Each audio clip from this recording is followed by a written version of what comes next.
Well, I mean, you know, it was a big deal that kick. You know, Miles Hauser, we knew he had that kind of range, and we were just the whole time that last drive, we only had one timeout, so we were just trying to get down there as close as we could to try to give him a shot at it. We had the wind behind our back, so we felt good about that, and I had a lot of confidence he was going to hit it because he's done it a bunch in practice, and you know, like I said, 37 yards was in his range, and had it on the correct hash for him, so felt like he was going to make it, and he went out there and put it through. No, there's no way. You can't simulate it. I mean, you can try to have different things where you work out in practice and put things on the line for this make or miss and thing like that, but none of that's going to simulate when you got, you know, 8,000 to 10,000 people in the stands and you're out there to kick, you know, 2 seconds on the clock, so you know this is the very last play, and all that's riding on it. And then with the fact that he put it through the uprights, you know, at the time we didn't know it, but then when Halton beats Euless, that gives us a chance, you know, to, if we could win out, to maybe get a piece of the title too. Well, I mean, anytime you play in pressure situations, you get better from it, win or lose. And if you win, I think you get even, you know, a more of an advantage. But anytime you put yourself in pressure situations, I think you come out on the other end better.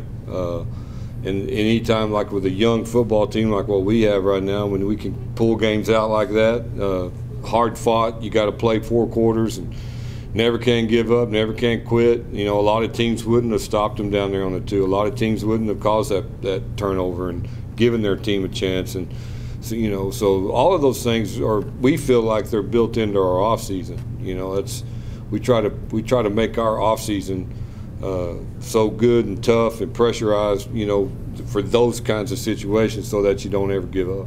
Richland's really good. They got you know, good athletes, really good spots. They have a great receiver, Rice, number 4. He's a real deal. He's committed to SMU.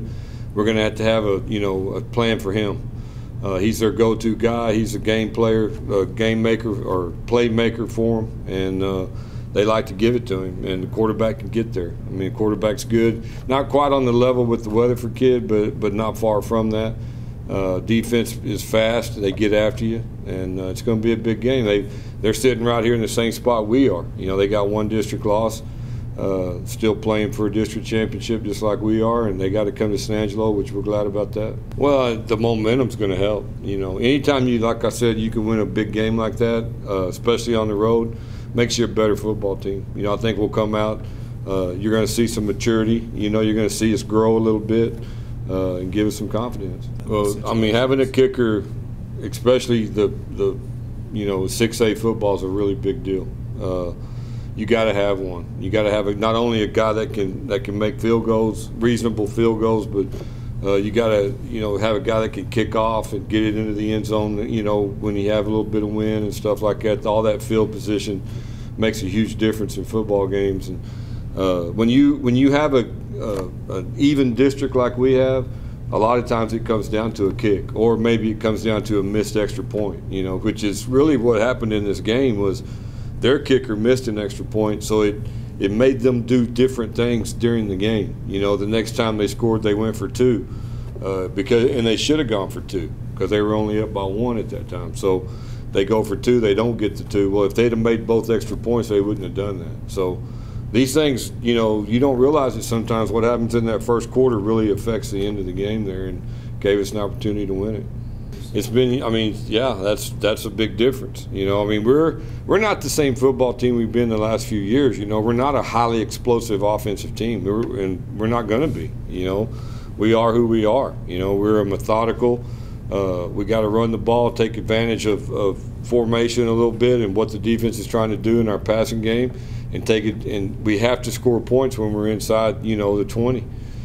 Sometimes that's going to be touchdowns, sometimes it's going to be field goals, and then if you're like that on offense, you got to play great defense, and that's what we've been doing. We've been playing great defense, a little bit shorthanded, but great defense, and they have kept us close enough in these games to have a chance. I think Malachi has played fantastic in every game he's played in. You know, I really do. I think he came in off the bench in Del Rio and played really good, and then Cedar Park, he played good. We didn't play great as a football team, but he played pretty good. And then Pebble Hills and Weatherford. He played fantastic in both those games. The Trinity game, we had some turnovers, but a lot of that was Trinity. A lot of people are going to look like they're not, quite where they want to be against Trinity. And then I thought he played great last week. He's doing the things. He's running our offense the way that we want it ran, and he's capable of doing the passing game that we want. And he's a really good running quarterback, and I think that showed up in a lot of these games, and that also opens up other areas of the offense for us. Yeah, I think Richland's strength is their offense. Yeah, I mean, they got a really good quarterback and a top-notch D1 receiver, and they got some other kids too. I mean, their offensive line's big, and they have a couple of other receivers that they like to throw to. Also, running backs fast. Defensively, they're a lot like us, a little bit undersized, quick, play hard, but you can look at their scores and they put some points on a lot of people. They put in the 40s on Abilene.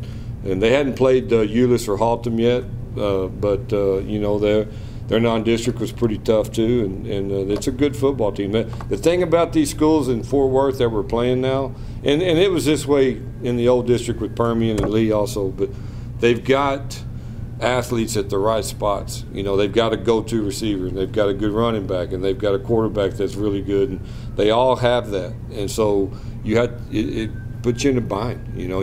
Most of them you got to score some points to beat them.